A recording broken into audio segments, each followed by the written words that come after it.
हुजूर बाबा सावन सिंह जी महाराज की जय। Letter written by Hazur Baba Sawan Singh ji Maharaj to his foreign followers. 41 letter 14th October 1931. The general posture is not easy for you, and the usual course with you is to sit upright in a chair. You occasionally lose consciousness and muscular control momentarily, and head falls backward or forward until it ends with a jerk which awakens you in the ordinary way. When one is about to sleep, what happens is that as attention withdraws to the eye focus, one loses muscular control and gets unconscious of the body, and finally the eyes get vacant and consciousness gives place to semi-consciousness and then to unconsciousness. The loss of consciousness means that the attention did not stick to the eye focus but fell below this focus into the lower centers, throat and navel. At the throat center, it is almost in a semi-conscious state causing dreams, and at the navel center, there is a complete loss of consciousness. If it had held to the eye focus and instead of falling down, it had gone up the center, there ought to have been full consciousness and super consciousness, neither of the body nor of the external world, but of what you were doing within. Repetition of names or grasping the current or seeing something, if anything, was visible. Therefore, loss of consciousness means ordinary sleep. There cannot be unconsciousness if the attention is at the eye focus or at the centers above the eyes. Then you say, the jerk awakens you. It means that you were asleep. There is nothing unusual in this. The attention has the habit of going down, and it is this habit which we to control. It is here that the struggle commences. Attention by habit goes down and we wish to come up. So, when you get the jerk, start again. Consciously stick to the eye focus. Then you are conscious of the focus and repeatedly bring your attention to it. When it goes off, you will by and by become unconscious of the focus or what lies in the focus. It is a slow process and takes time, but rest assured, sooner or later you will succeed. This struggle for achieving concentration has been compared to the rise of an ant on a smooth wall. The ant rises and falls sometimes after a climb of a few inches only, and not infrequently when the roof is in sight. The withdrawal of the current from the body to the eye focus is like the climb of the ant struggle, but struggle with determination. The headquarter of the attention is at the eye focus, but its rays animate the whole body. They go beyond the physical body as well into the sons, daughters, wife, and other relations, into the movable and immovable property, and as love of the country, into the country as well. They have a long range. The withdrawal of these rays to the focus takes time. It is only when the rays have been focused in the eye's center that man is man in the true sense. Otherwise, he is akin to a beast. Then these rays or the attention begins to collect at the center or the process of withdrawal starts when one feels the pricking sensation. It is a sign of concentration. It appears as if ants were moving on the skin. The inner waves are coming up, and as the waves come up, they should bring in a state better than the state of wakefulness instead of unconsciousness. You have not the habit to sit in the posture. We Indians have this habit. Only the fat people here find it difficult. But like other things, posture is only a means to an end. The end in view is concentration or holding the attention in the focus. The light and the sound are always present at the focus. They are never absent from the focus. We could not remain alive if the current was absent from the focus. To get them, you must reach the focus. Do not worry yourself that you have not seen anything so far. You may worry about their absence when you reach the focus and do not find them there. Everything lies inside the focus. Your wildest dreams or imagines cannot picture the grandeur of what lies within, but the treasure is yours and is there for you. You can have it whenever you go there. Take it from me, and once for all that everything, including the Creator, is within you, and whosoever has attained it by going inside the focus. There is no easier way to go within than what you have been informed of. Please be not in a hurry. With patience and perseverance, complete the course of concentration. Going within takes time. The rise within is comparatively easier. This part of the course is tasteless. Taste comes with the concentration. Slow but steady wins the race. That which is acquired after struggle is valued, and that which comes easily is not often valued. The natural tendency of the soul is to rise up, for it is a bird of a different sphere. The mind and the body keep it down.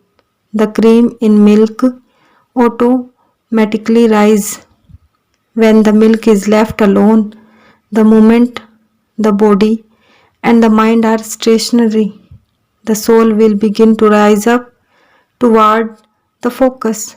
These are the disturbances of the mind and the body that keeps it down, as the cream does not rise if the milk is disturbed. Now, so long as all the impressions have not been removed, the soul is not free, and till then shall remain subject to karma. It performs actions only when it activates the mind, and this happens only when it leaves the sound current and associates itself with the mind. So practically, the whole humanity leave aside other creations. It is disconnected from the current and performs actions, leaving their impressions behind and becoming the cause of rebirths. At birth, a definite number of actions or impressions are allotted to the soul. They determine the temperament, span of life, and the trend of activities during our life, during the lifetime. Therefore, these have been worked out and new impressions have been received. These new impressions, together with the unalloyed old impressions, are assorted again and a definite number assigned to run through another span of life. The process, therefore, is unending and evidently there does not seem to be any out of this cycle, but saints show us a way out. They say that the impressions which you brought with you in this life form your fate and you have to undergo this. There is no escape from this, and if they were to terminate somehow, immediately death will ensue, and there should be no interference with it. They cannot be altered or modified. In addition, the saints put us onto the sound current. By these means, they free us from the new impressions and the assigned impressions are worked out during the lifetime. The unassigned impressions are taken upon themselves by the saints and they themselves render an account for those. Saints have the capacity to render an account for the unassigned actions, for they come from a zone beyond the mixed limits of mind. Without the help of saints and the travel on the sound current, there is no escape from the impressions. The range of the mind is up to triquity, and so long as the soul is in or below the triquity, it is subject to transmigration. Souls that have taken shelter with the saints sooner or later, if they follow their advice, go beyond triquity to such khand. Saints are merciful. They do forgive and help. Their mission is to bring up souls from the sphere of mind. It is impossible for a soul to go beyond the regions of mind if it is not helped by the souls that have access to regions beyond the regions of mind. You will thus see that the law of karma is universally applicable, while forgiveness is the specialty of saints. Christ forgave those whom he initiated and not those who did not come in contact with him. Christianity is wrong where it supposes that in the name of Christ they are forgiven. It is a it is a blind faith and self-deception. Christ played his part when he was present on this earth in flesh. Religion means union of the individual soul with its source, with its source. In actual practice, it is the concentration of the attention at the eye focus and the rising up by following the sound current. It is therefore an individual's affair and everybody has to do it for himself. You are to go within yourself.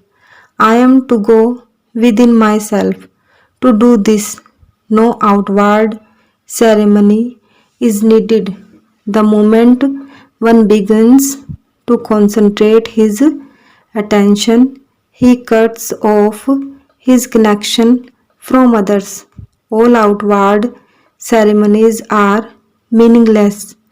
True religion admits of no external ways of devotion. Burning of incense, human and blood sacrifice, eating bread and drinking wine are are non-essentials.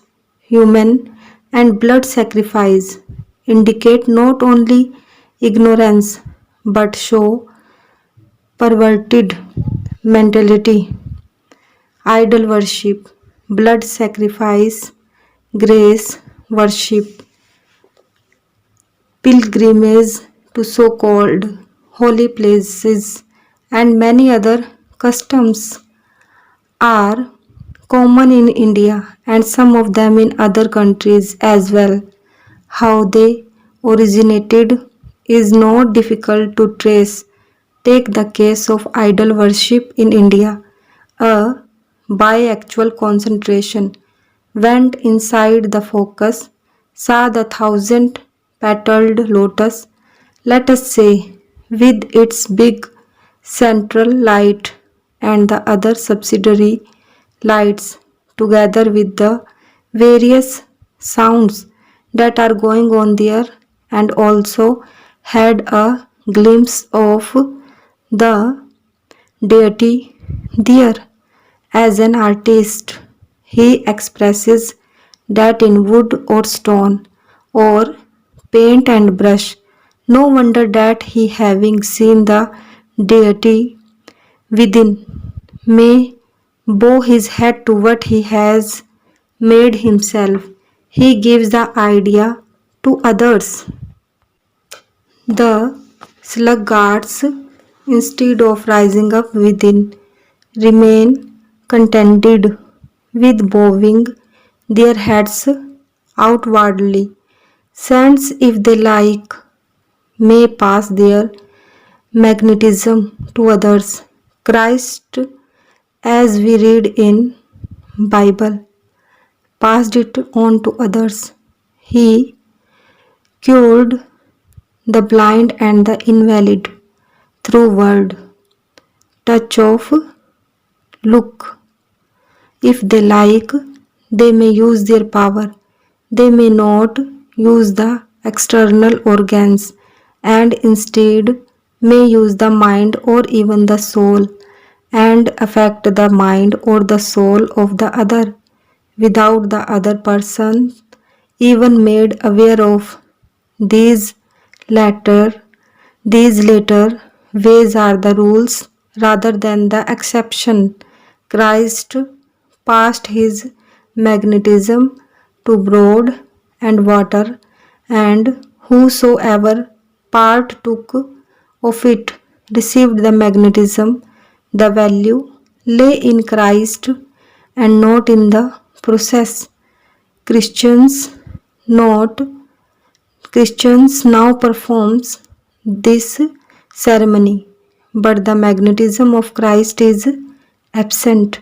To get the magnetism, rise to spheres within and be Christ like. सतगुरु महाराज की जय. सतगुरु तेरा ही आसरा. सतगुरु तेरा ही आसरा. जय गुरुदेव.